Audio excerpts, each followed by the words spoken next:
Hello and welcome. I'm Zaku. Today, I'll be explaining Sprint in Scrum. Ever wondered how Agile teams deliver value quickly? It all comes down to sprints.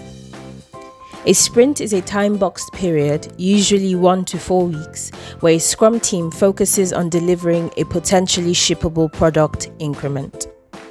Every sprint follows a structured cycle with 5 key events. 1. Sprint planning. The team selects what to work on from the backlog. 2. Daily stand-ups. Quick daily meetings to check progress. 3. Work execution.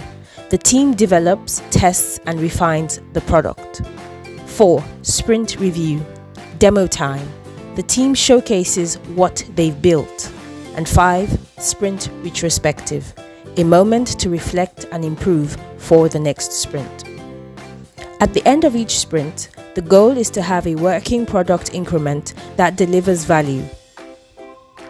Sprint after sprint, teams adapt, improve, and deliver awesome results. Now you know what a sprint is.